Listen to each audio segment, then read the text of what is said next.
Hey everyone, Danny Heifetz here from the Ringer Fantasy Football Show. We're coming to you multiple times per week to tell you who to draft, who not to draft. Honestly, that's kind of most of it. The Ringer Fantasy Football Show, YouTube, Spotify, wherever you get your podcasts, the Ringer Fantasy Football Show.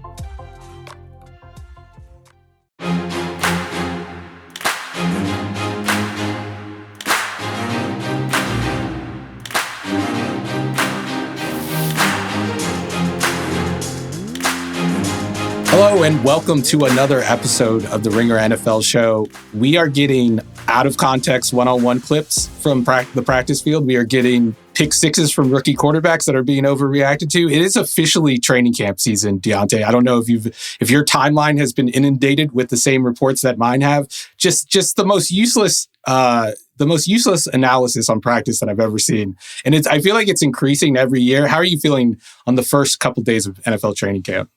Hey, I hate coming out the box. I just hate every training camp clip. If you're not there to witness it, none of it means anything, honestly. And then B, the stuff that actually gets a lot of circulation, like the one-on-ones and stuff like that. I'm like, come on, guys.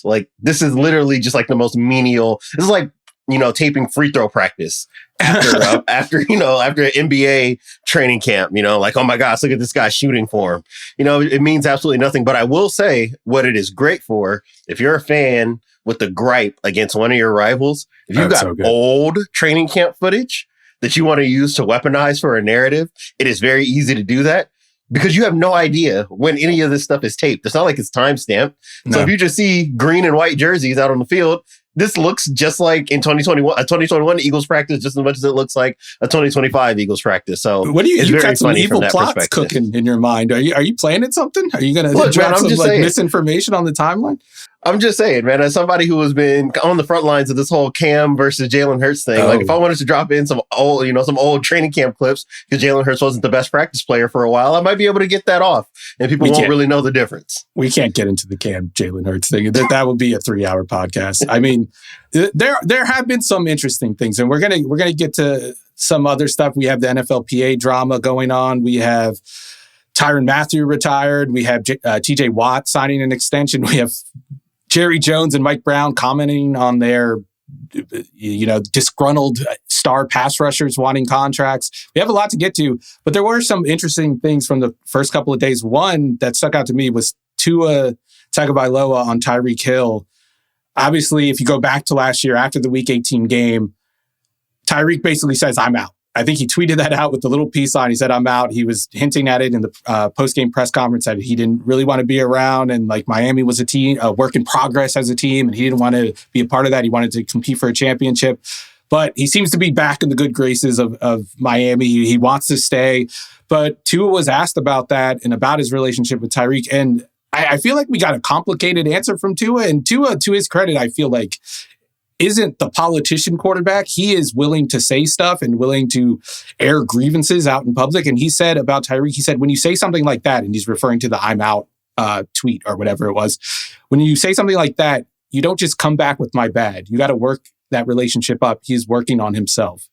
And I feel like this is a very key update to the Miami culture watch. That's been the talk in Miami, and Mike McDaniel has been wanting to change the culture.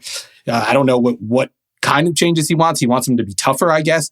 But it seems like they're starting on the wrong foot with Tua and Tyreek, kind of having not an icy relationship, but there seems to be some tension there. What did you make of these comments from Tua? Well, I wanted to start with the same thing that you noted, right? If the culture thing is real, it actually is going to be really interesting to look at it through the lens of Tua. Because like you said, he's not going to, everybody's having a good time in this thing. Right. I will say for the most part, whether it's been talking about head injuries or just injuries in general with him, he's usually pretty revelatory about just what that's been like for him emotionally, physically, and the whole thing. And in this Tyreek situation, just coming out and saying it yeah, dude, when you said that, you fucked up everybody's mood in here. Mm-hmm. Nobody feels good about losing, and you making this about you was not a good look. And I also think that it's confirmation of the fact that I think that with Tua specifically, he looked at some of the veterans that are maybe not around anymore and probably identified all that stuff as a problem just as much as those veterans wanted to get out of the building. So I will give him credit. I can have my issues with play style or talent level or whatever the case may be, but he clearly seems to have his thumb on the pulse of the things that are actually a problem in that building. And I think that the quarterback going out and not just allowing Tyreek to say hey, yeah, man, I was just in a bad mood after we lost the game. And forcing that to continue to be a conversation piece, both in the locker room and publicly, I think is a great way to try to play defense against people getting, giving out those platitudes and then just being, kind of dismissing this and just acting like everything's cool. Because the truth of the matter is that if this team wants to get to where it wants to get to, this is going to be a tumultuous road to try to make another playoff run. Mm-hmm.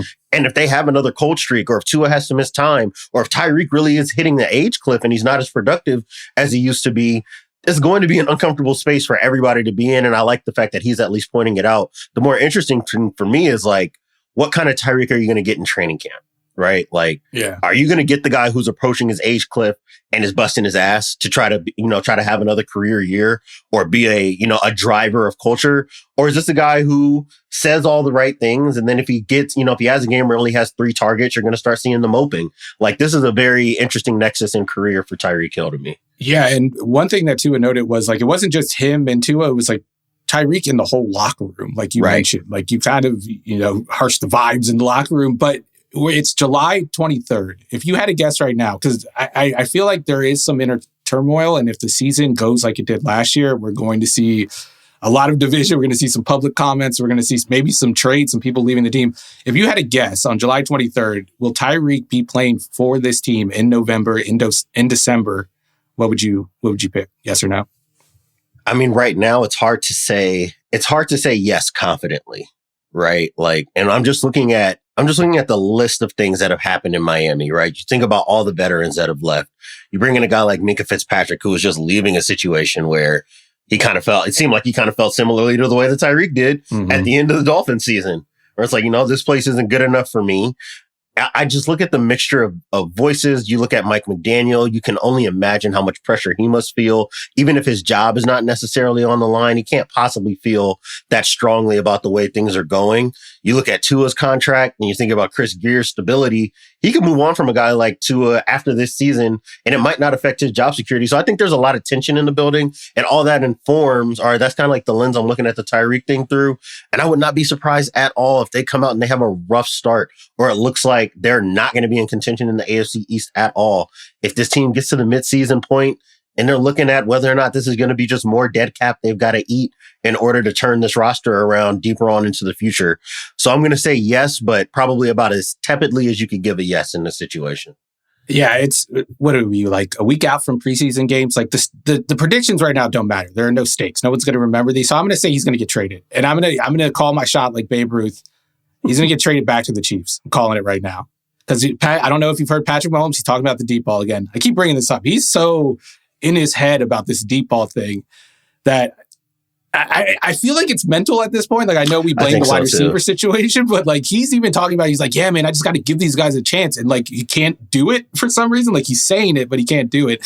So like, that's another thing that kind of stuck out. There have been clips of him pushing the ball downfield in training camp. I don't know if like people are making a point to like post it every time they complete on the deep ball. Right. But it seems like that's another emphasis. So I wouldn't be surprised if, if I'm Brett Veach, I'm calling up Miami after these comments and being like, hey, you want me to, take this problem off your hand like the Steelers did with Jalen Ramsey, and exploring that. A couple other notes from the first couple of days of practice.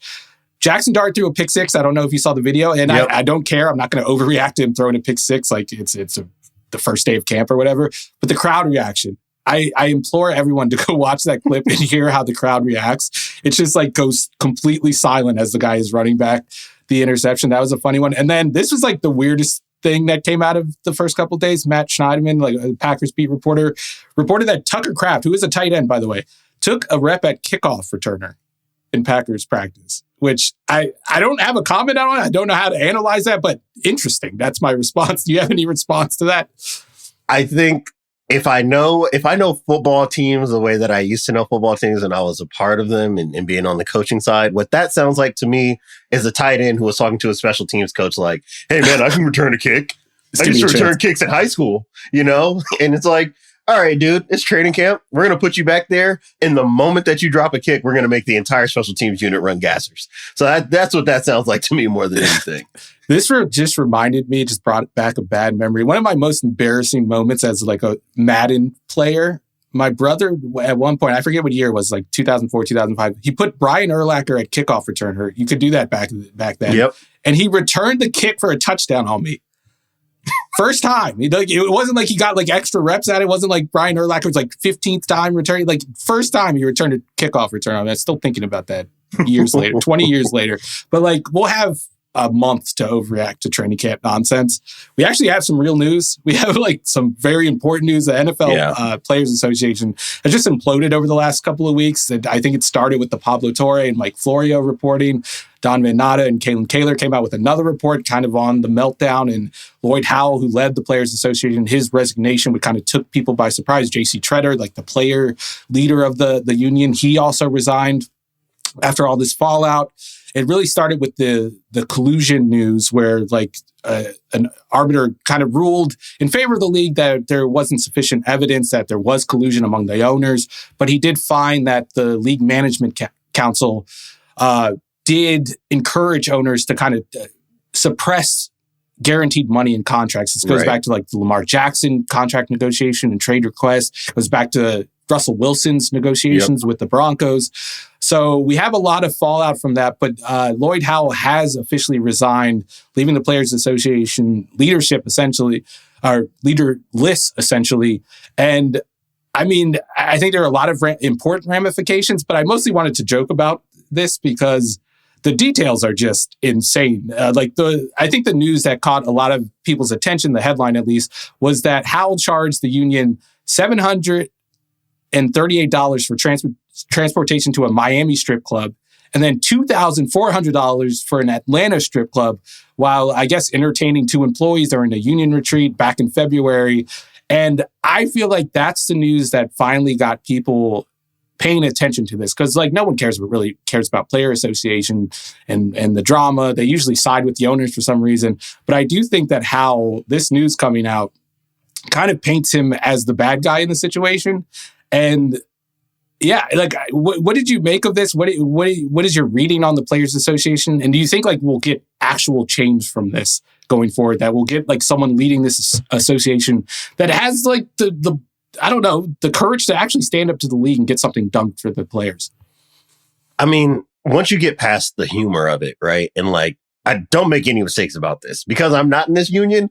I would love nothing more than to laugh at just some of the hilarity of allowing bad actors into leadership positions in spots like this and then just watching them unravel. Yeah. Like, I can't pretend like I'm surprised that a guy that was, part of a financial firm or consulting firm that I think had like a $250 million bankruptcy or, kind of financial misgivings issue in his career comes into another leadership position and immediately starts, replicating some of the same practices or, things that have ethical issues and pushing those boundaries in that way. I think that, and the more you're around the league, and this was before I even started covering the game in 2021, I just think about all these CBA negotiations when DeMaurice Smith was at the head of things. And they had issues then, right? Like the lockouts almost always, more punitively affected the players than it ever affected the owners. And they've always been kind of on the losing end of negotiations. But at least then it felt like having somebody who had more of a litigation background allowed them to battle these things out a little bit better.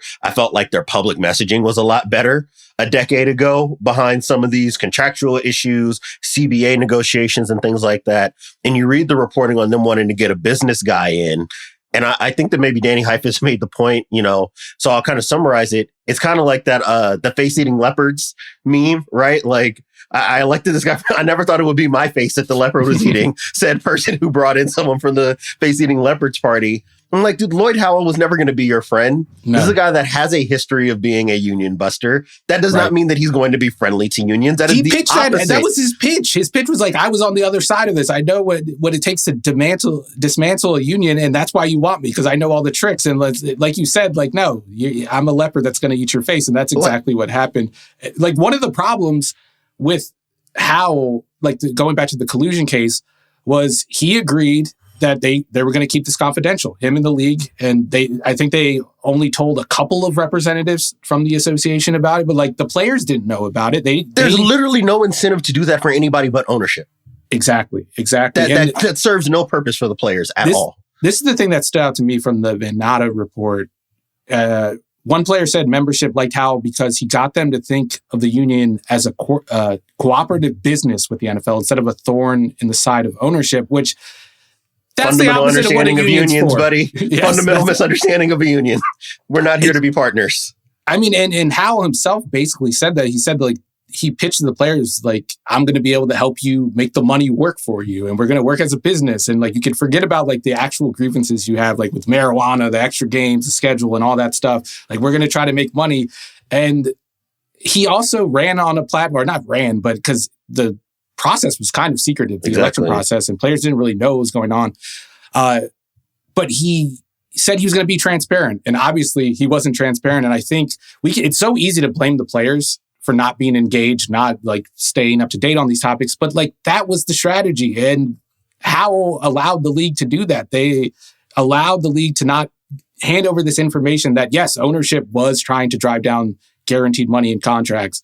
And then the players don't know about that, don't find out about it. I just feel like it's just poor form on the part of Howell and the union. But like there were so many red flags along the way that J.C. Treader kind of ignored and the executive council ignored. They were adamant that Howell stayed a part of the Players Association, even after the collusion news came out, even after the strip club stuff came out. And Howell was... The Carlyle Group is another thing. Like you said, he was employed by this investment firm that was looking to invest in the NFL, in the league. Yeah, so that's going to be on the side of the owners. Like you want the league to make money, you want the owners to make money, which is not in the best interest. You don't understand. Of players. He's on one side of the business. That side of the business doesn't have anything to do with the investment side of the business. He's just here for the legal things. We're never speaking across these two channels about the money we're spending in the NFL. Like, if people could just if anybody on the executive committee could just take one step back and stop listening to J.C. Treader telling you that everything's going to be okay, none of this stuff would have added up. Even if I'm to grant that, like, hey, the vetting process was what it was, there's really nothing you could do about that. I have some questions about why they were so concerned about people's names as candidacies being public news would have been such an issue. That doesn't really square with me. I've never really viewed the NFLPA as needing that level of confidentiality to conduct its business. But even if I was to grant that, once you're in the building, everything that you have brought up since then, oh, you work for the Carlyle Group that's looking to invest in NFL teams, disqualifying. Oh, you used to be a union buster, disqualifying. You've had problems with federal court working at other, financial or consulting firms. That should be disqualifying, right? Like all these things have been like he was sued for sexual issues. Discrimination and retaliation by someone who worked under him at Booz Allen. And like you were referring to the case, he failed to act on a whistleblower telling them, like, we have a problem. We are overbilling the government and we should not be doing this. And then they eventually had to pay the government $377 million. Is one of the biggest payouts for a fraud case in the history of the country. This was all known information. This was all known information before they made this guy the head of the Players Association. And I just don't understand. Yes. You know what? And that's before we even get to the fact that this is a massive O.J. Simpson lover. That's a detail we cannot skip over. Okay. This was in the ESPN report that just came out on Wednesday morning. So Howell ordered the union facilities department to merge two parking spots because he didn't want his Porsche getting, I guess he was worried that other car doors were going to hit his Porsche. But he wanted the parking space number to be 32 as an homage to O.J. Simpson. And this is like 2024, okay? It wasn't like 1992 before we found out what OJ was up to. But I'm at a loss for words. I don't know why an OJ Simpson stan is running the Players Association. Among those other things he did, this might be like the most egregious red flag of them all. Listen, bro, there's nowhere in the Bay Area where he was born that is honoring OJ Simpson. USC not honoring the man. The Buffalo Bills not honoring the man. There's one thing you never have to do, and that's publicly embrace your love for O.J. Simpson, buddy. Like, you just don't have to do it. Nobody was going to ask you about it until you said something about it. My favorite part of this is like the spaces that he had merged were 10 and 11. Those were the numbers, and he wanted to change to 32. So we have like 7, 8, 9, 32, 12. Like he wanted them to like disrupt the whole parking lot system just so he could pay homage to a guy who was charged with murder. There's some poor person that has terrible OCD that goes into that parking lot every day and just has an anxiety attack out of the sequence being broken because this guy needed you to know that he loved OJ. Big OJ guy. Yeah. So the fallout from this, I mean, the Players Association obviously needs another leader. I'm hoping Dominic Foxworth, he's been on ESPN. He has, experience leading the Players Association on the player side. But I thought he made the best point about this. And he was saying, like, this was embarrassing for the players, but I think that is almost a good thing. Like, I feel sorry for the players, but I do think the embarrassment of all this coming out may lead to them being more engaged and being more on top of these issues. We have Patrick Mahomes. He was on the Zoom call with player representatives saying, like, we need to get the leadership thing right. I think they're embarrassed by this. And I think they're embarrassed that this kind of exposes how out of tune they were with what was going on behind the scenes and how they were kind of taken advantage of. I feel like there's a clear pattern of obfuscation, of just not being clear to the players on what was actually going on. And that has to change. And I'm hoping like a guy like Foxworth, who obviously was on the player side and, can empathize with the players and wants what's best for a player, can kind of make the changes that are necessary. Because it can't be what it was in the last iteration of it. 1,000%. All right, before we get into other news and notes around the league, we're going to take a break, and then we're going to come back and talk about TJ Watt's extension, among other things. All right, welcome back. TJ Watt last week signed an extension for 3 years, $123 million, $108 million guaranteed. That's $41 million per year, which is the biggest non-quarterback deal of the offseason. Before we kind of talk about the implications for the other pass rushers who are looking to get paid, what are your thoughts on this deal? Good deal for the Steelers, good deal for Watt. Who won the deal here? I think TJ Watt wins the deal, right? Because you get 3 years, and I think it's like 88% of that contract is guaranteed, right? If you do the math on it. That's great for TJ Watt. It allows him to have a spot where he knows he's going to retire probably at the end of this deal, and you have that all worked out. I think also for the Steelers, this is not the most punitive thing for their cap, right? Because if you look at what their books are after 2025, it's relatively clear. Like Jalen Ramsey, prior to this contract, Jalen Ramsey would have been the only long-term money they still had tied to guys after moving on from Micah Fitzpatrick with all the players they have on rookie deals. This is actually a relatively young team when you look at contract timelines outside of guys like Watt and Ramsey. So it makes sense, right? Like, pay the guy, right? There's no reason. And if you weren't going to pay him, then you may as well trade him and then really signal very clearly, hey, if you're not down to just kind of ride out the end of your deal, then we'll move on for you and we'll just try to do what we can with 2025. I'm not mad at it.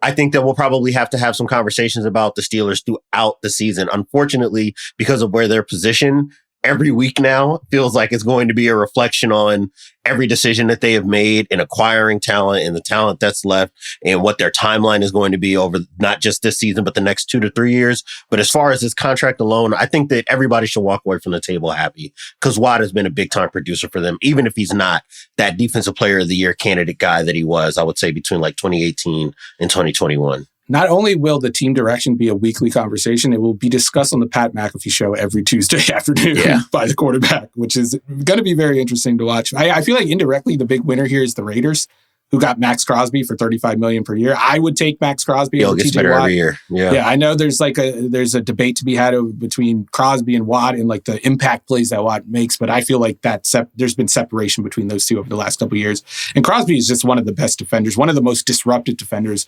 every down defender in the NFL. Another disruptive force on the defensive line is Micah Parsons, who is still looking for a deal. The latest update from Parsons, at least, is that his agent tried to call the Cowboys, isn't getting any responses from Jerry and company. And then Jerry had a very interesting press conference this week. It's interesting in the fact that he was willing to say these things, but I guess it wasn't surprising because this is what Jerry does. But Jerry pointed out that one of the hangups with like kind of signing Micah Parsons and why you don't just pay him whatever he wants, even though it should be one of those deals where you're like, yeah, you just pay the guy whatever he wants, like the Steelers did with Watt, is that Micah Parsons missed 6 games, and I'm putting that in square quotes because he actually missed 4 games last year. Right. And he was like, the guy might not be available. So like, why would we pay him? Which is a concern with every football player who has ever signed a contract in the history of the NFL. Right. But we had JJ Watt tweet about that and kind of point out this guy is like fighting for you every week and you're going to kind of hold it against him that he got hurt doing that. Like, why would you do that? Why would you alienate the player? And then Micah Parsons retweeted that. So I feel like we're not in a good spot. I do think this deal ultimately gets done, but there is some turmoil here. And I feel like this is just another example of Jerry Jones nonsense where he overcomplicates something that doesn't need to be complicated. Like, there is no complication about paying Micah Parsons. He's the best player on your team. one of the best defenders in the NFL. Just pay him market value before that market value goes up. Like, you're going to get to a point like you did with Dak Prescott where you're paying him more than Myles Garrett is, like significantly more than Myles Garrett is making, significantly more than TJ Watt is making. And for what? For what? Just so you can portray yourself as this like shrewd businessman who doesn't take, he's going to be a hardball negotiator, but it always blows back in his face. It's never worked out. Wins. Yeah. It's never worked out. Ezekiel Elliott got the better of their negotiations. Dak Prescott got the better of their negotiations. An overweight Zeke Elliott, as I always point out. This was not Zeke, the best running back in the NFL. This was like Zeke where we were like questioning what his shelf life was going forward. Exactly. And now maybe a guy that's more talented than both of those players are at their respective peaks is looking for a deal. Even Trevon Diggs, right? Like, I think that the Trevon Diggs might be the most Cowboys-friendly deal of the ones that I've listed. But even his, for a guy who has had health issues, got a relatively hefty, at the time, amount of guarantees and annual value. So I think that, like you said, this deal will ultimately get done. I think that Jerry Jones likes all the bluster. I do appreciate, from Micah Parsons' perspective, and this is where it really gets funny, that he's not afraid to do this publicly either. Not at all. Right?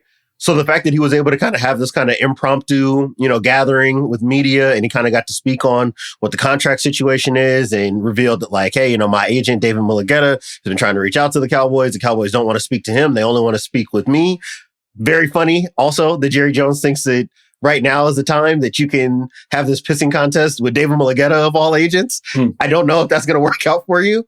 And I'm just waiting for the update. Like you said, at some point now, between now and September, we're going to get that update that he's going to get this 4 or 5 year deal, that's going to pay him $43 million per year. It's going to be like 90% guaranteed. It's going to be like Dak Prescott, where you've got this basically like no trade clause. I can never be franchise tag. Like, Mulligetta's going to rake you over the coals for this, just so that way you can come out and say, see, I've got this really expensive, shiny edge rusher that I'm paying at the top of the market. This is what it means to be a Cowboy.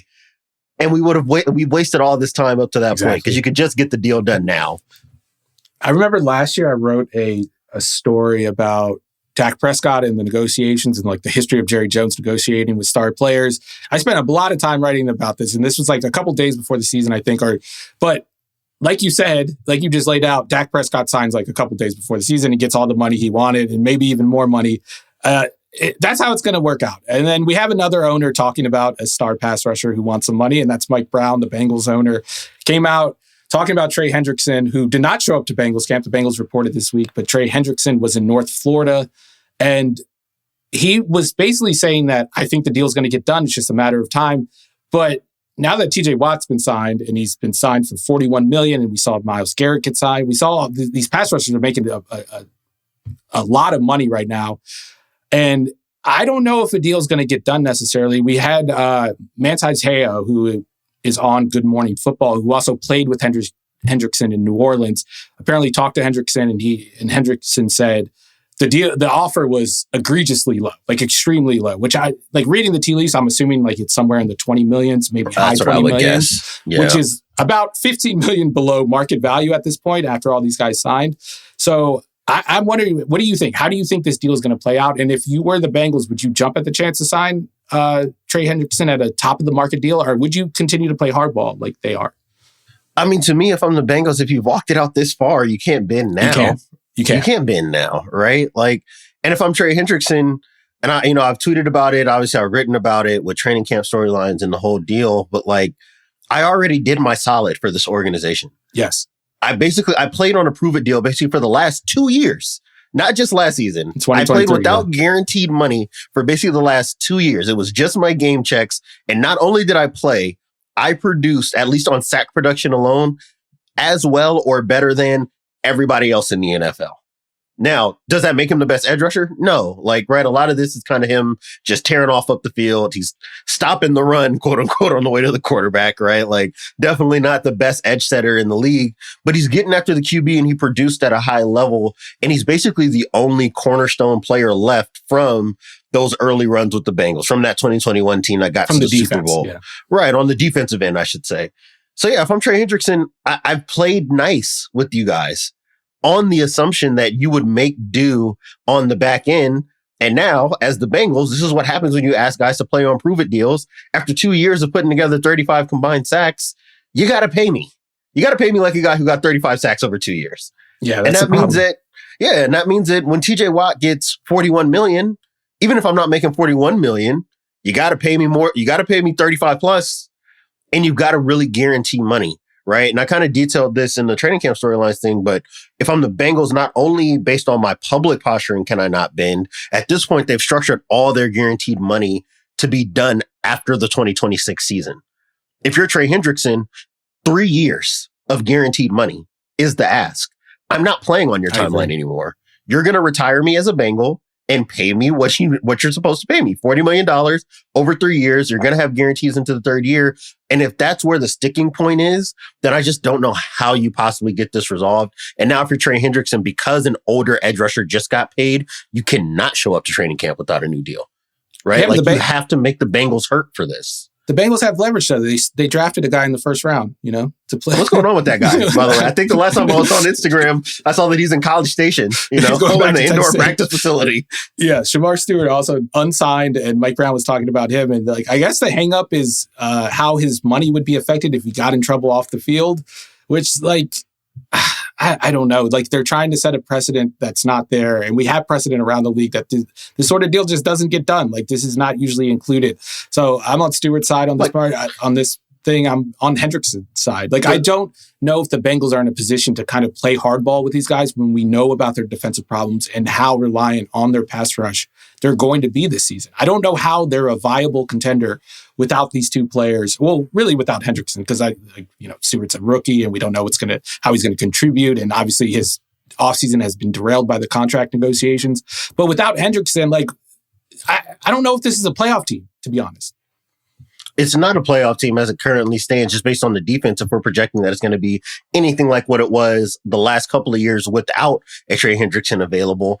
And then you bring in a Shamar Stewart, like you said, who you need, not just because Hendrickson's going through his contract issues, but Sam Hubbard retired this offseason.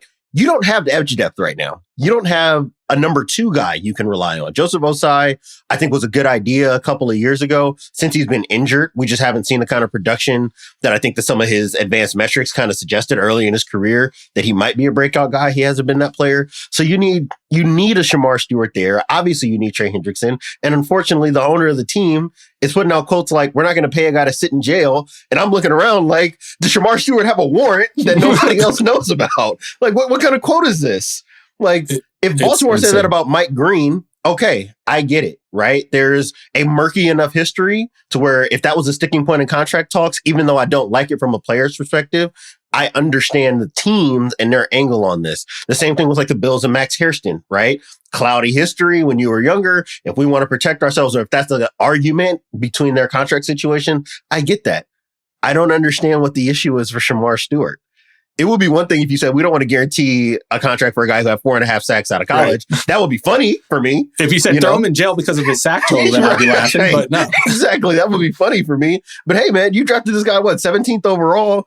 You got to pay what you pay 17th overall picks. You don't get to try to make a new precedent for this guy. And I'm glad that he left. Again, the only way to change the behavior for these owners is you have to threaten to withdraw labor. Hendrickson and Stewart, I think, ultimately will end up showing up, and it's going to be on their terms because the Bengals just don't have many other options. And I don't know if anybody in that building wants to continue to show up and look a Joe Burrow in the face, who's in the middle of maybe a career renaissance right now, the best years of his career, and say, we're not giving you a chance to win a Super Bowl after we paid you because these defensive guys are getting a little too uppity about how much money they want to make. Yeah, it's another situation where I think it shouldn't be complicated, but the Bengals are making it more complicated, and I think to their detriment. We also had some other extensions signed recently. George Karlaftis signed 4 years, $88 million. Zach Tom got the same exact deal, 4 years, $88 million. The Packers offensive lineman. Sauce Gardner signs 4 years for $120 million. That's $30.1 million per year, which is $0.1 million more than Stingley got earlier in the offseason. I feel like that was very notable and very designed. And then Garrett Wilson gets 4 years, $130 million. That's $32.5 million per year. Couple more million than Higgins got, but a few less. Where are you at with him as a player? I have a hard time with Garrett Wilson. Garrett Wilson, clearly very talented. Yes, clearly very talented. I think he's a high-end number 2. I don't know if I would feel confident if I had him as my number 1, I don't know if I'd feel confident in us being like a championship offense. I don't know. That might be harsh because we haven't seen him with good quarterback play. The tape checks out. He gets open. He catches the ball. He's dangerous after the catch. I think maybe it's a little prejudice on my part, like the body type. He just looks like a skinny guy. He wears those big ass sleeves too, which makes him look a little skinnier. Maybe that's the issue, is his aesthetic, but I think this is a good deal. Like, he got paid less than DK Metcalf, and I've made my feelings on DK Metcalf very clear. That's fair. I think he's a better player than DK Metcalf. That's fair. And I think maybe, and this is where it's like, all right, I don't want to be the guy that's just, holding up a spreadsheet like, oh, this is a couple million too much, right? Like, there does come a point where even if I think that I would rather he be making Jalen Waddle money, which he got paid, he got paid about 84 million, I believe, or 85 million over 3 years. But I mean, it's what? The difference of $4.5 million.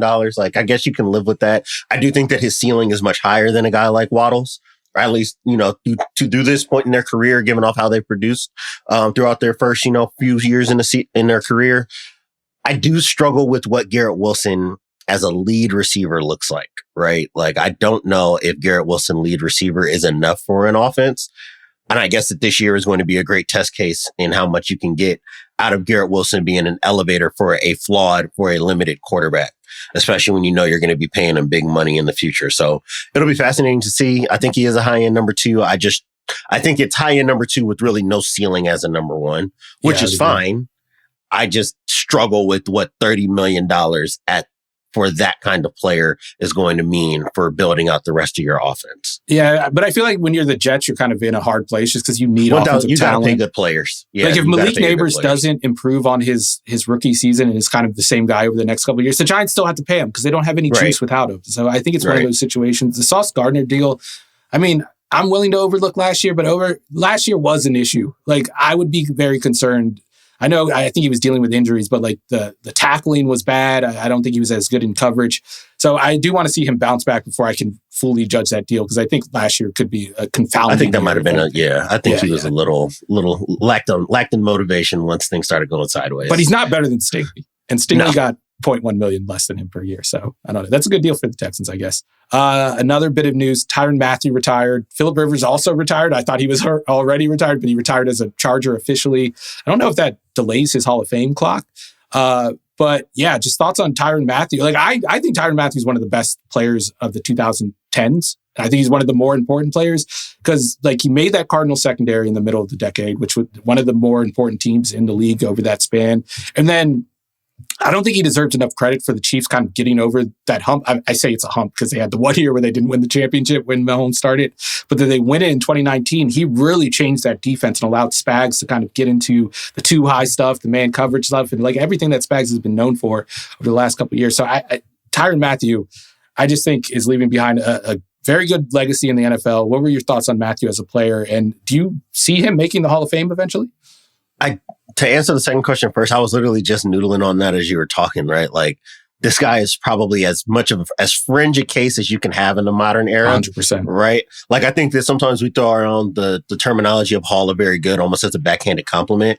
I don't want to use that terminology because I think of it almost like as a backhanded compliment of like good, but not good enough. Because this is a guy that to me is one of the defining players of his decade to me, right? You talk about the versatility, the tackling.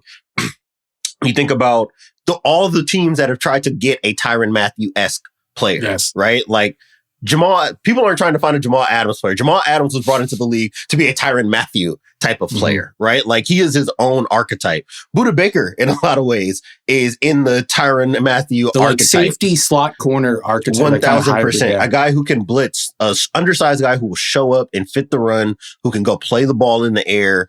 He's very versatile, very multidimensional as a player. Like you said, when Spagnuolo got to Kansas City, the defense was basically like the Honey Badger defense, because a lot of stuff that worked was stuff that worked because Tyrann Mathieu could do all these different things, right? I will put together these reels when I was working at PFF, this guy running all these crazy cover 2 rotations, because you can use Mathieu as a backer, basically, from safety. He'd be the guy in the middle of the field. You could use him as a half guy, right? He was able to paper over so many issues, not just in Kansas City, but in his time at Arizona as well, right? Like, you look at those old pictures and it's all those guys from that era of football. Tony Jefferson at his best. You get Patrick Peterson, you have Tyrann Mathieu there. And I think that Mathieu was one of the lead lead guys when you think about impact play on the defensive end, and a guy that we always throw around being ahead of your time. You think about the way the slot defenders are being used in the league now, and like he set up what it is to be a modern slot or a kind of hybrid safety in the modern context now. So like, I can't say enough good things about him. I don't know if he makes the Hall of Fame. Like you said, I mean, if you're talking about the 2010s, man, you cannot have a conversation about the defensive side of the ball and not have Tyrann Mathieu's name come up pretty early. He's in my Hall of Fame. I'm going to say that. And I have a take. I feel like with guys like this who like were successful in the NFL, I'm not talking about other guys, but like guys who were not only successful in the NFL to this degree, but were also so impactful in college, I think that should be factored into the equation. Like, that's what the Basketball Hall of Fame has football beat, is that they can honor the college career as part of your holistic, just the story of you as a player, a lot better than we do in the league. And I understand why it's different for the NFL, but man, it would be nice to have a guy like that, to have his college career be just as much a part of what defines him as what we saw in the NFL. Yeah, I'm not saying like Tim Tebow should be in the Hall of Fame because of what he did in college, but I think like when that's an added layer to it, it should be considered. And I think one of the more interesting things was like how the defenses that he was on, when he went out with injury, especially with Arizona, because he had a lot of injury problems, they fell apart. Like I believe, I should have looked this up before the pod, but I'm pretty sure he got injured in that 2015 season, and their defense just got torn apart by the Panthers in the NFC Championship game. And I think it's because Tyrann Mathieu wasn't out there. And the Chiefs were one of the worst defenses in the NFL in 2018. He comes to the team. Obviously, Spags is also added to the equation, replaced Bob Sutton as defensive coordinator. But the identity totally changes. They become a way better pass defense. And I think that ultimately got them over the hump where they won the championship the next year. I don't think he's the most important player on that defense. That was Chris Jones. I don't think he's the most important player on the whole team. That was Patrick Mahomes and Travis Kelce and Tyreek Hill. But you could make the argument that he was the fifth most important player on maybe the best team of that era for the Chiefs. If we're saying this era, the Eagles domination kind of ended it. So yeah, I would put Tyrann Mathieu in my Hall of Fame. And another guy I would put in my Hall of Fame is Phillip Rivers, who retired as a Charger. I don't know how you rank the 2004 draft class of quarterbacks with Ben Roethlisberger and Eli Manning, but I think Phillip Rivers is the best of all three of them. So I would put him in my Hall of Fame. I don't think he had the greatest career of all three of them because he didn't win a Super Bowl like the other two did, but I judge the players based on what they did as individuals, and I think he's 100% a Hall of Famer. He's one of the 5 best quarterbacks for about a decade. I think that he should make the Hall, right? Like, this is where the QB win stuff becomes as thorny as it can be, and one of the reasons why it's important that we don't get so hung up about how many wins you get in the playoffs. Like, Phillip Rivers was literally on an even playing field with Drew Brees at his best, with Peyton Manning at his best, with Tom Brady at his best. Like, at least regular season from week 1 to week 17 at the time, he was just as good as every one of those guys. And I think that being in the AFC, you know, and we talk about some of these other young quarterbacks. When we were at the Super Bowl, we had that conversation about Josh Allen, Lamar Jackson, these guys in the AFC who, no matter what you do from September to December, you know, you've got to go see 15 at some point. Right. And there's nothing more dejecting than knowing that you could have an MVP caliber year and that you might not get there because you've got to go see the guy that's better than everybody else. Right. So, and I think that Phillip Rivers is a victim of that. But if you look at the counting stats, if you think about some of the most iconic moments over his career in the 2000s into the early 2010s, before the, you know, kind of the makeup of that team in San Diego started to change, I mean, he's right there with all those guys. And if he gets just one of the 2 Super Bowls that like an Eli Manning got, then it's not even a question, right? Because he would be checking every other box. But the fact that he's the one guy from that era who ended his career without having a Super Bowl run, I think that ultimately might be what keeps him out. But I would not be surprised at all if people are able to appreciate what he was during that time and give him a Hall of Fame nod. Yeah, I would call Eli Manning like a right place, right time Hall of Fame guy. And I think Phillip Rivers is a wrong place, wrong time guy. Like being in that AFC, his best team, the 2007 Chargers that lost to the Patriots, that undefeated team in the AFC Championship. And by the way, he played on a torn ACL in that game. Exactly. Like that should get you in the Hall of Fame too. But yeah, I'm a big Phillip Rivers guy. I think he should definitely be in the Hall of Fame. We're going to take a break. And then after that, we're going to come back and do a watchability draft of teams, but not for the regular season. That's like a totally different exercise. And maybe we'll get to that like in late August, early September. We're going to do a preseason watchability draft of teams, which I think is a totally different thing because we want mess, we want slop, we want to see controversy, we want to see QB competitions, which don't happen on good teams. So after the break, we're going to do that. All right, welcome back. We are officially, I think we are a week away from the first preseason game. The Hall of Fame game is next Thursday. Is right around the corner. Are you excited for it? You've been studying film. You got any predictions on the game? I have never in my life been excited for a Hall of Fame game. I cannot imagine an NFL game with less interest from your boy than the Hall of Fame game on a year-by-year basis. It's literally the worst football game played every year. It's the worst. Like, nobody plays in it. Like, none of the starters play. Yeah, it's bad. I don't even know who's in it. You know, exactly. You can tell me any two teams, and I would believe that they were in it. You can tell me it's a scrimmage between the Cowboys offense and Cowboys defense, and I will believe you. but real preseason game. Now that's some football. That's some real football that I can't wait to dig into. But yeah, we're going to draft teams based on watchability. We're going to draft 5 teams each. Should we do snake draft, or do you want to just go back and forth? I don't know. We can go back and forth. All right, let's just go back and forth. I'm going to give you the honors. I'm going to let you make the first pick. Who you going with? Who's the team that you are most excited to watch in preseason? And you could base this off of, a young quarterback you're interested in seeing, a young rookie player you're interested in seeing, some competition that you want to see play out. Who is your first team that you're going to be seated for their first and second and maybe even third playoff game? I usually don't just go with where the quarterback competition is, because like you said, sometimes it can be a little deceptive, right? Going off of whether it's the practices, whether it's the games, whether it's the joint practices, right? Because oftentimes it just comes down to which way is the coach leaning, right? It doesn't always have to do with how guys are actually performing in competition, but just how they feel about their comfort level with guys. I think that for me, though, like, the Colts are probably number one. Like, I just have to see what kind of a wreck this year might be in Indianapolis. And I think that these guys are going to have to play in the preseason if you're trying to have an honest competition, because Anthony Richardson, at least if he's available to go in training camp, that's a guy that no matter how many years he's got in the league, based off some of his issues on a week-by-week basis, this guy needs reps. You need live game reps. I need to know that you can throw a dig when you need to throw a dig. I need to know that you can put the ball in the seam when it's time to and actually give it to our guys. I need to know you're not going to freak out under pressure, and do something reckless or put the ball on the ground. And I want to see when you're in a competition, which is something that's very new for him, right? Opening the season with the competition. I want to know how you react to that. And I want to see how Shane Steichen manages all this, right? You think about the benching and all the messaging problems. I need to see how this team is going to manage what could be a really messy quarterback competition between two guys that are, if we're being honest, they're probably having a mid-off on a day-by-day basis. I mean, I think that would be an improvement. I don't know if there was some clips going around. It was like their first throws of some drill work, and they both just totally missed the throw. Awful. They were throwing at the same time, which added to the hilarity of it all.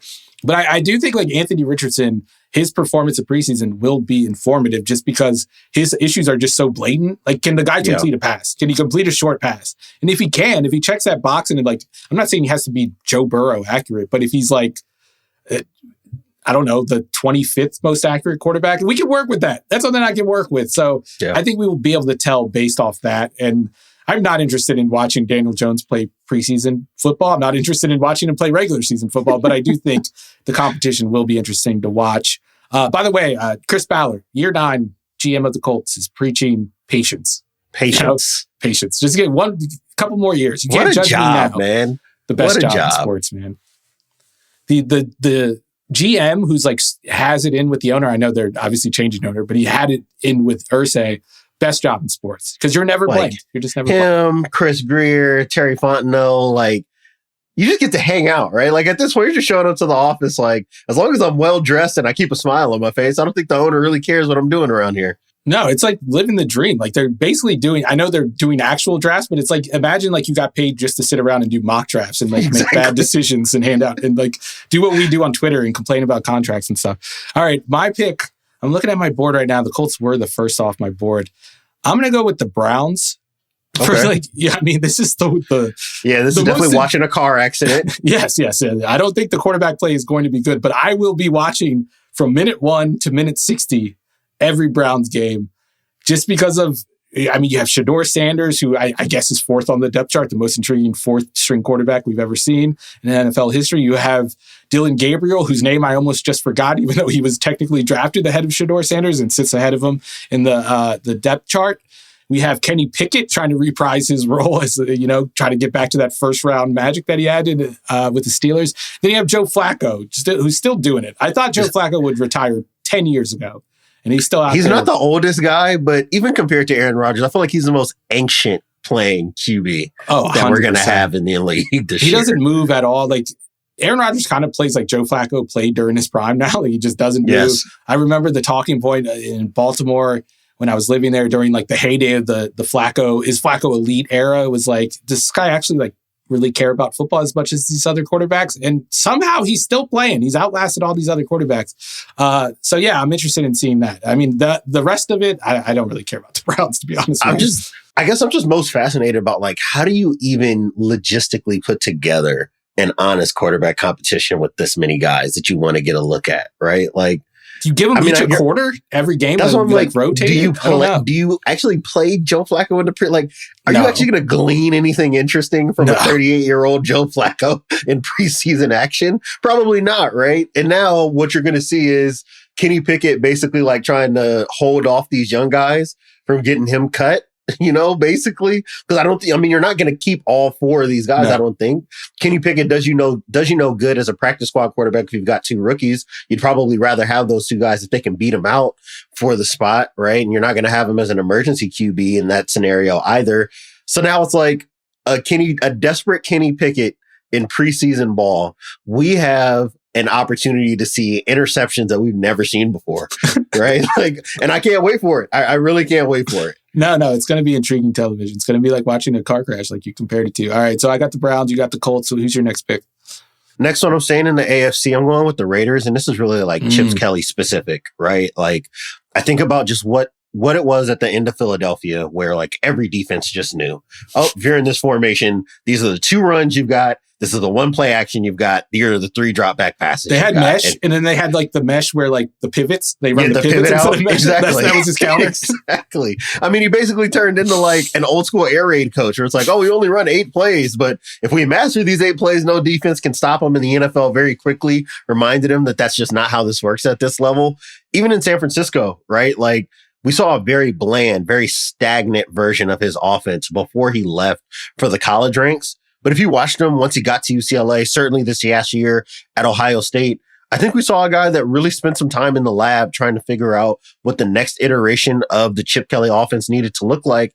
And in that championship run last season in Ohio, I saw a guy that had a better understanding of how to use personnel, right? Not just because Jeremiah Smith is like this prodigal talent at wide receiver, but even his time with Will Howard, right? Like, I think during the back half of the year, Michigan loss notwithstanding, for the most part, you got very efficient drop back passing Will Howard because he was able to tee up the passing game in a way that really worked for his quarterback's limitations and strengths. I'm really fascinated to see what that's going to be like with a guy like Geno, which is a different profile of NFL quarterback than he had either in Philadelphia or San Francisco. This is a guy that if you design it up and you tell Geno, hey, if you want to throw the dig, we trust you to throw the dig, he'll let it rip. I'm really fascinated to see what that's like for Chip Kelly in a prove-it situation. Pete Carroll's in a prove-it situation. Geno Smith's in a prove-it situation. So it might not necessarily be watching Smith in preseason games, but I want to see what Kelly is designing to be kind of like the bread and butter of this offense. And I think we'll be able to glean some really interesting information from that throughout the preseason. Yeah, and I think because of how things went in like the last 2 years in Philadelphia and then obviously the 1 year in San Francisco, I think we forget like how that offense looked that one magical year where Nick Foles goes 27 touchdowns, 2 interceptions. Did that Washington game?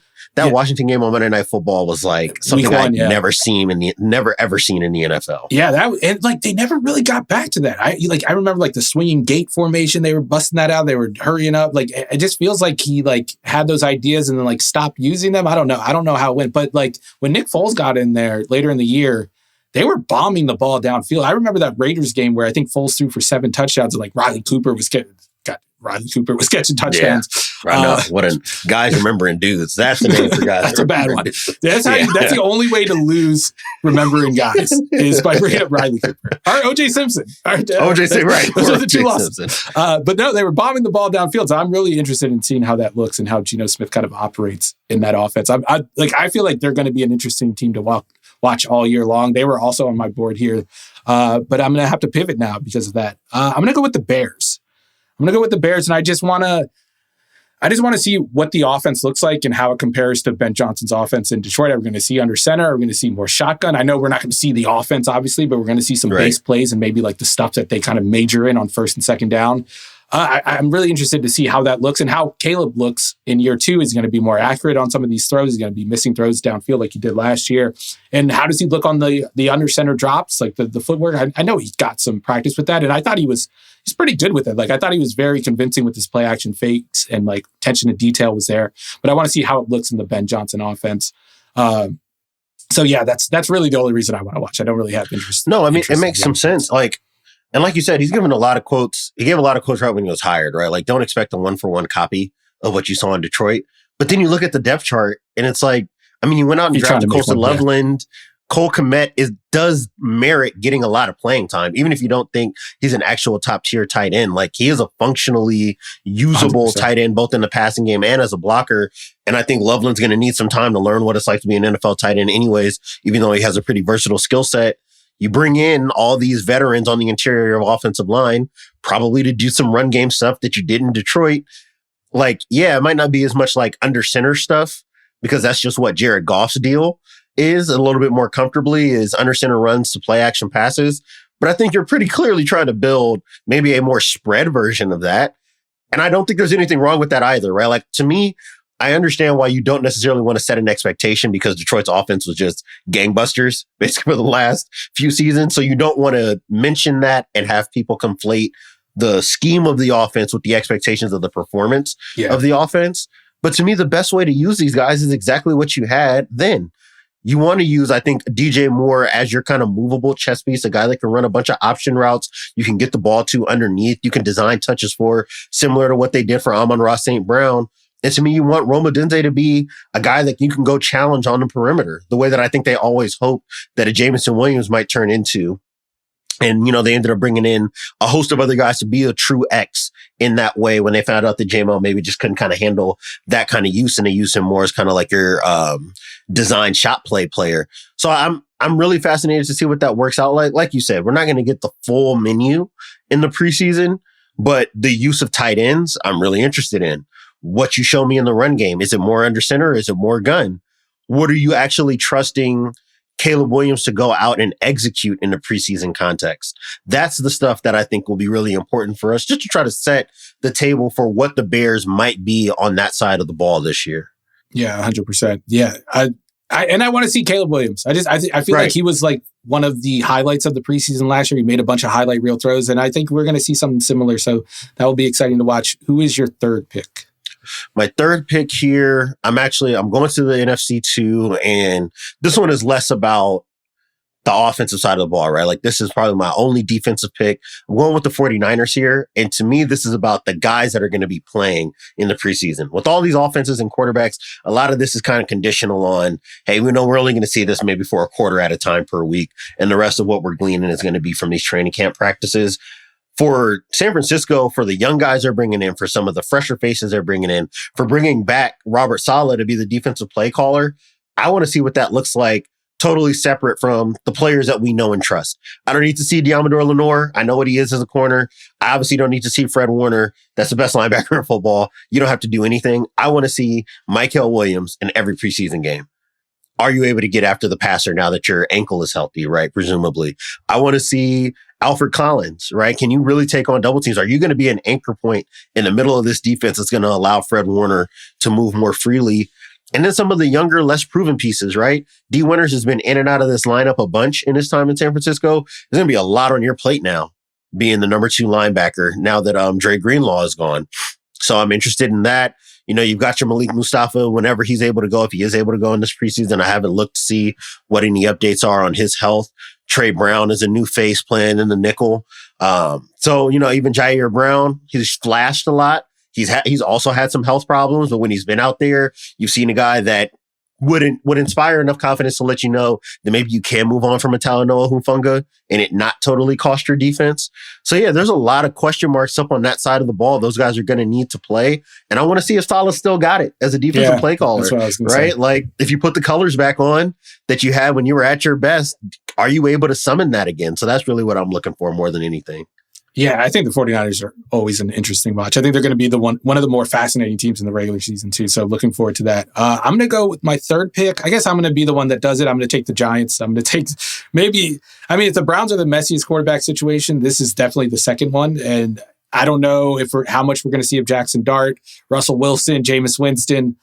I think it will be entertaining. I don't know. It's better than watching some no-name backup that you never, like Alex Magoo or whatever his name was. Like, I don't want to see that. I want to see a quarterback I know that I can make fun of if they suck too. So I'm going to go with the Giants for that reason alone. And Malik Neighbors is exciting, so I want to see him play. The Giants should be exciting to watch as well. And Abdul Carter too. Right, exactly. So for me, number 4 for me, this is my first rookie QB. I'm going with the Titans, right? And I feel like, and I said this in the training camp piece that I put up on our website at The Ringer, like some people maybe brought up Baker Mayfield, and I think a lot of that was more just because his pick was more of a fait accompli than anything, that he wasn't really discussed. I don't know if that's necessarily the case with Cam Ward, as much as he just wasn't the biggest draw at the draft in terms of storylines. And I thought that maybe we'd hear a little bit more about him once he got to Tennessee. But honestly, it's been so quiet over there. You would forget that they just had the number 1 overall pick and drafted a quarterback to be the new leader of the franchise. And after the news about Will Levis getting his surgery on his shoulder, there's really nothing but a clear runway for this guy to get as many reps as possible to learn what he can and can't get away with.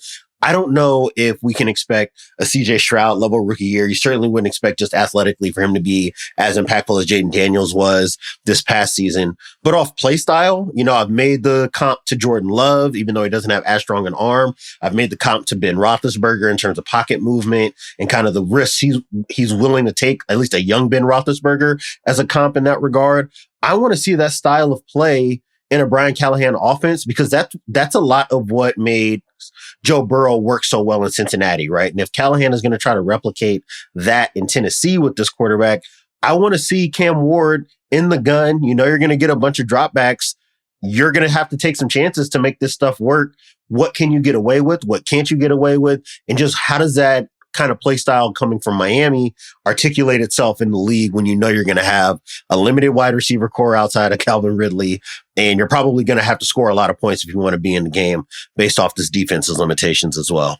Yeah, I'm hoping Cam Ward gets a lot of playing time because he's like one of the most exciting quarterbacks to watch. Like the film was just fun to watch, which made it surprising that he didn't get more talk before the draft and after the draft. I think part of it was there wasn't a viable QB2. There was no like debate there. There was no friction there, which is usually like when we get riled up. The Baker Mayfield draft, we were too busy yelling at each other about Lamar and Josh Allen. Exactly. Really, I guess, to pay attention to Baker Mayfield, but I thought he got plenty of talk back then. He was really hyped up, especially by the analytics guys. So you took the Titans, they were on my board a little bit lower on my board just because their backup quarterbacks are Brandon Allen and Tim Boyle. And the second I thought those were the same guy. The second that those guys strap up the chin strap, the channel is being changed. Please don't make no mistake about that. Okay, so he's not here for a long time. He's here for a good time. I'm gonna take the Packers, and I think they are one of the more fascinating teams on offense because you have the offensive line questions and who's going to start there. The wide receiver rotation has just been a very fascinating thing for the last couple of years. Obviously, they're bringing in Golden into the situation. Yep. I want to see how he's kind of used and where he fits in. And then Jordan Love, like seeing Jordan Love fully healthy, is the accuracy problem still there? Or was that a product of the injuries? Did that exacerbate the problem? I want to see how he's delivering the football, how the ball's coming out. Maybe is he scrambling a little bit more? I know you've been advocating for something like that. You haven't really liked the way he's reacted to pressure and how he's handled it. So I think there's a lot to watch, especially on the offensive side of the ball for the Packers this preseason. I like that. I mean, I would say both sides of the ball, honestly. Like, this is a team that has all of the requisite pieces. They just haven't had the breakout star, right? And again, we're going to need over the course of the season to get some answers on that. But to me, preseason-wise, offensively, like you said, I want to see what Love looks like coming in healthy. They're not on my list, or maybe they're on your board. Like, I think about Jacksonville in a similar light, even though they haven't had nearly as much regular season success as Green Bay has had, as far as just like, I want to see your quarterback in training camp, healthy again. Can you deliver on what we think you're capable of? So this will be an informative piece from that perspective. This is another team similar to Chicago. You've got a lot of different moving pieces in terms of your skill position group. I want to see how you're deploying guys, right? I want to see what Tucker Kraft and Luke Musgrave can be, because I have been waiting for this. Right, exactly. Clearly, I've been waiting for this to look like 2012 New England now, since these guys were drafted. because that's been the athletic potential of these two guys. I want to see that finally be, kind of walked out. I want to see what they're doing in the run game, because one thing that we can say is that Matt LaFleur has basically evolved the core of its run game almost every single season, whether Aaron Rodgers or Jordan Love was at quarterback or Malik Willis from time to time. So I think that there's going to be a lot of interesting things for us to find out. And hopefully this group can finally be healthy enough for them to land on an identity that we can easily identify early in the year. And I hope that we can do that as early as this preseason. Yeah, actually, the Jags are my next pick. Just because you said it, I might as well just reveal my last pick. I'm going to go with the Jags for everything I said about Jordan Love. Like, I want to see is Trevor more accurate? Does he look better as a thrower just because he's healthier? And then obviously there's the Travis Hunter and how they use him. Is he going to, how many snaps is he going to play at receiver? Are we going to see him play both sides of the ball in preseason? I don't know if that would be something I would do, looking ahead at a long, grueling season where you're planning on both sides of the ball. So I think the Jags are going to be fascinating to watch just for those two guys alone. I'm with you. And then for my last pick, I'm going with the team that I have probably paid the least amount of respect to since I've been working here, and it's the Cardinals, right? Like, they have been the most interesting and least impactful, the biggest combination of interesting without it being impactful in the league, right? They do have an interesting defense. They've not necessarily had a good defense. It's just been really fascinating. They've had these really kind of wild splits between how they perform in obvious passing situations versus how they perform on neutral downs. And it's been improving, right? Their performance on neutral downs has improved. And they've been one of the best teams in the NFL at kind of finding who they are midway through the year, right? And then being able to really lean into their identity. So you'll find them get these hot streaks. I would say that probably exists on both sides of the ball for them. But they brought in some really young, interesting guys defensively.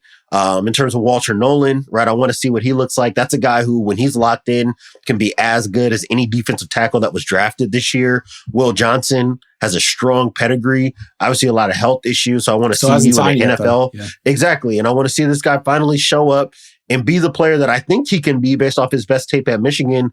But there are a lot of questions about health, about top tier athleticism, about how much you can run defensively if he's your number one corner. And then on the other side of the ball, I don't necessarily need to see anything from Kyler Murray. I think he's kind of a known quantity at quarterback. But again, this is a team that is really played in a lot of different worlds offensively. In the run game, they want to put a bunch of tight ends on and really manipulate what a defense can do so they can run this power spread game. And then in the passing game, it's kind of changed on a year by year, sometimes week by week basis of what they want to be. And I think that's because they've been waiting on a true outside receiver to be the guy. And Marvin Harrison Jr. has got to be that. I don't know how many reps we're going to see of him in actual preseason action, but I'm going to be tuned into everything that's going on with training camp with the Cardinals, because I need to see Kyler Murray. If he's going to be the quarterback that everybody tells me he can be, he needs a number one wide receiver. And a player like Marvin Harrison can be that, even if he's not Julio Jones. Just having a guy that you can depend on. If he's nothing more than like a DK Metcalf-esque type of player, even that might be enough to get the most out of a guy like Kyler Murray. So that's what I'm going to be looking at for them from the preseason. No, yeah, I think the Cardinals are always a good watch in preseason. And they have that one like commentator with like the impossibly deep voice, you know? I'm talking about, I love that guy. Like, I'm on the East Coast, obviously Diante's on the West Coast, but I'm 12 at midnight. I'm watching this guy talk about, I'll watch the second half just based on him alone, to be honest with you. I should look up his name, but I'm not going to. He's the guy with the deep voice. That's his name. Just honorable mention. I'm going to throw one more team out there, the Saints. I want to watch the quarterbacks. I want to watch Spencer Rattler versus Tyler Shuck. I think Spencer Rattler's going to win that competition. I think Spencer Rattler's going to end up being the better of the two quarterbacks. I do wonder if they end up just going with Shuck because, new regime, and just give that guy a chance. And if he can't handle it, I mean, shit, you don't need to wait for a guy who's 25 years old to figure out the league, right? Like, so just drop him in and see what he can do. I think that's kind of where my mind is at with that. And then my honorable mention is going to be the Jets. We kind of talked about them briefly, so I didn't want to pick them outright, but obviously Justin Fields, new offensive system. What are you going to put on Fields' plate as a passer?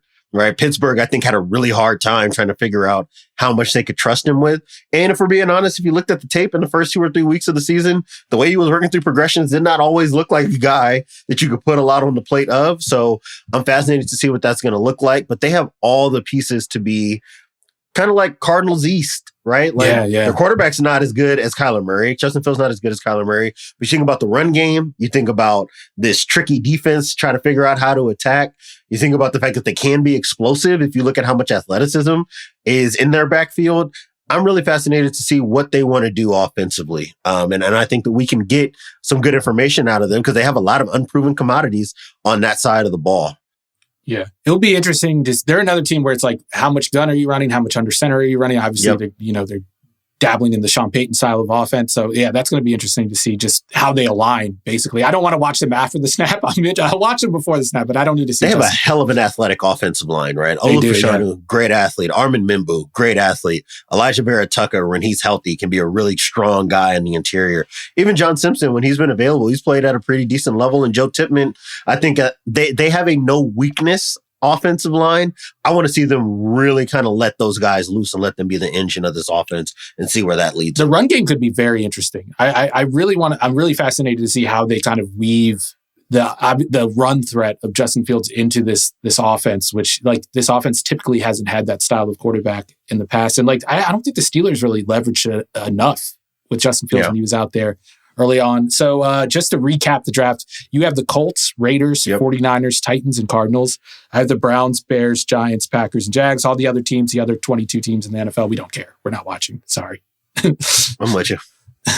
All right. So that's going to do it for this episode. We will be back next week. I don't know what we're going to talk about. We're going to have an actual slate of games to look forward to the next time we talk. I'm glad you said a slate of games and not football. I don't know how much football is actually going to be played, but there will be games happening. Games are on the schedule. It's almost that time when we can react to real football being played. I'm not counting the Hall of Fame game in that situation. Right. That is not real football, but it's almost time. So next week we will talk to you about something about preseason. Thanks to Christopher Sutton for producing. Thanks to Kiera Givens on socials, and thanks to Conor Nevins and Arjuna Ramgopowell for additional production supervision. We will see you next week.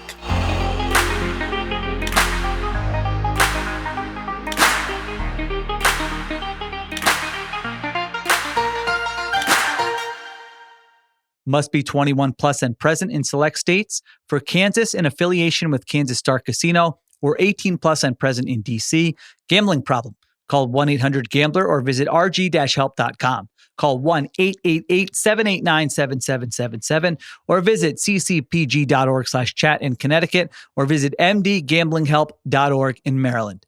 Hope is here. Visit gamblinghelplinema.org or call 800-327-5050 for 24/7 support in Massachusetts, or call 1-877-8-HOPE-NY or text HOPE-NY in New York.